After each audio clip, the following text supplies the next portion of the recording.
Hi, so this video is specifically intended towards students who are currently pursuing MBBS and are contemplating about the specializations that they might go into in their postgraduate program, be it MD or MS. Now, to understand how to make an informed decision, because see, once you complete your MBBS and your MD or MS or any postgraduate program, you will have to live that life for 40 years. And when we are in college, we choose our friends, we choose the people that we want to be around, we choose the problems that we want to listen of our friends and the problems that we are avoiding.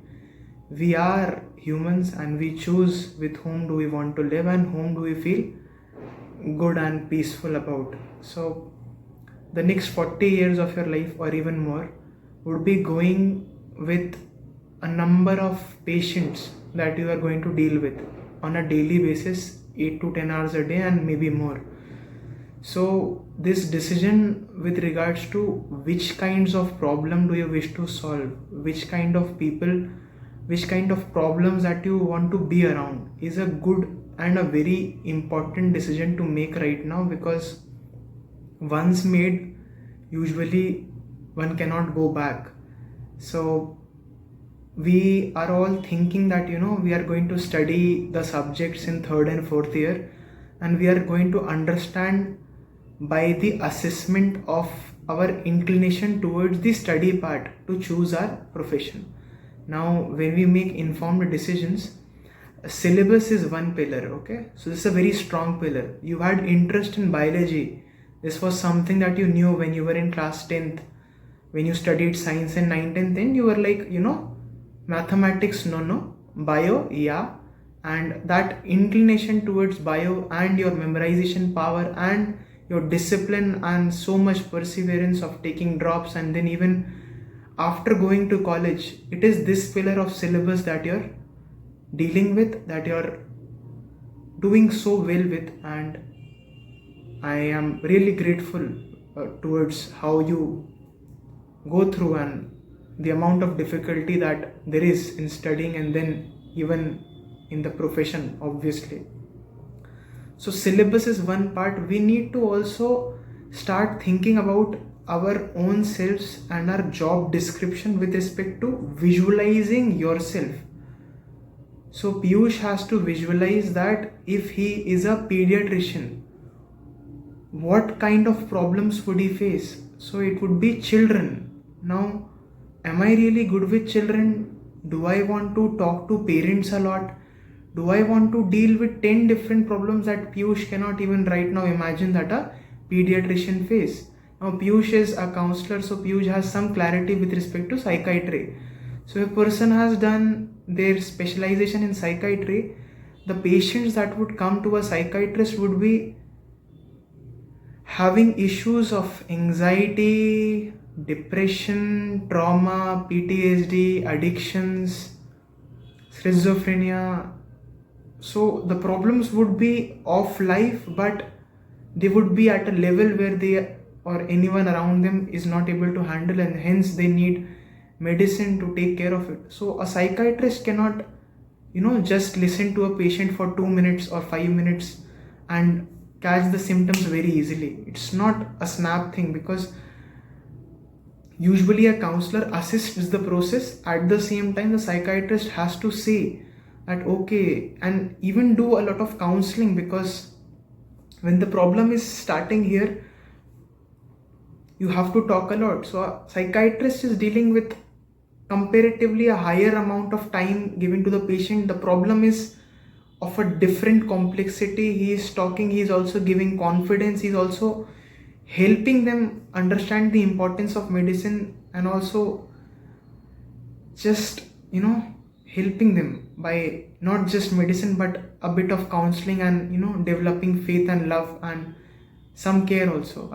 So just trying to help you understand that an orthopedic person would be dealing with a different kind of a problem.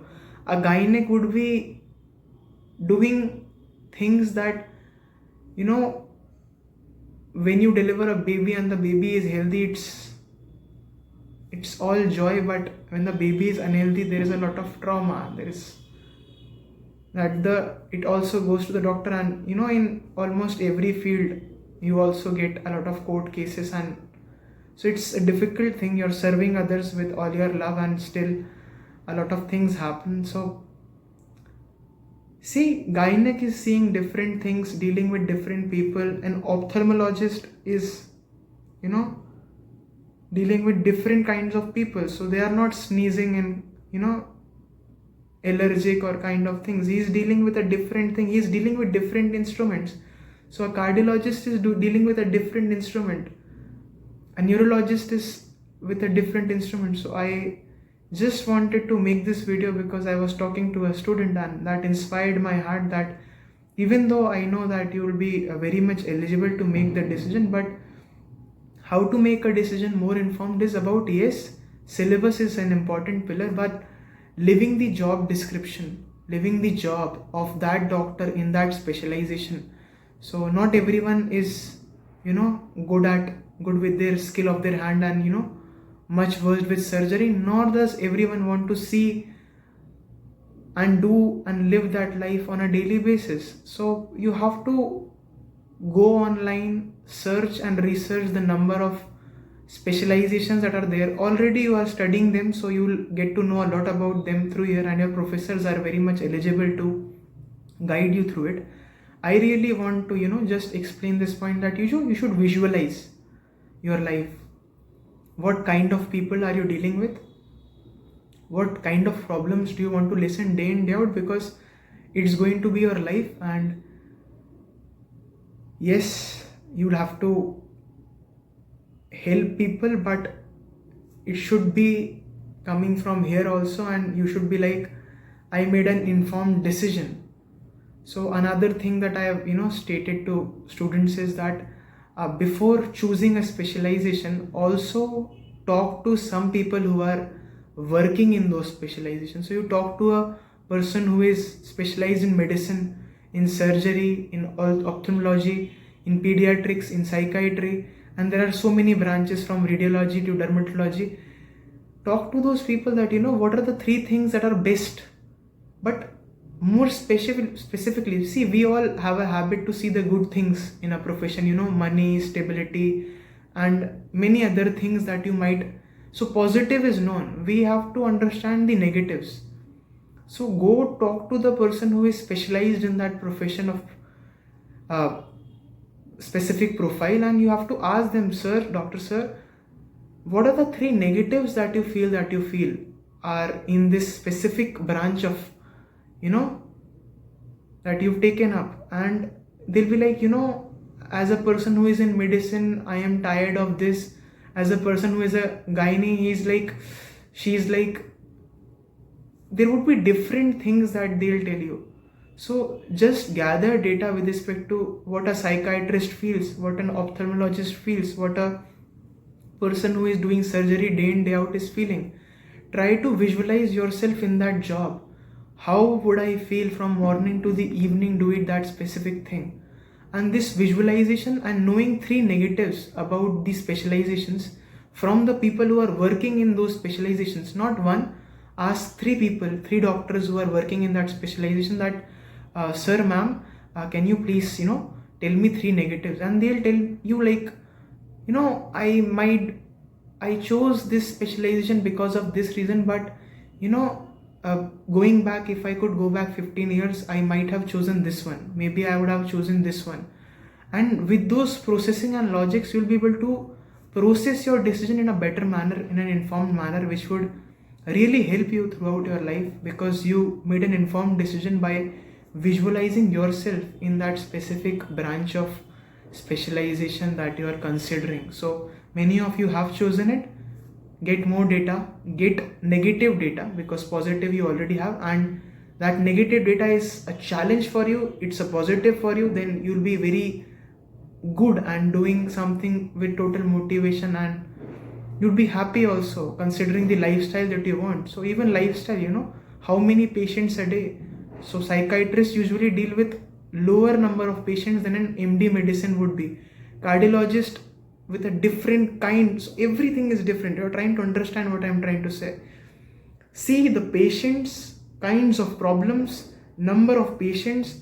Would I be able to work in a private capacity, or do I have to be a dependent totally on a hospital?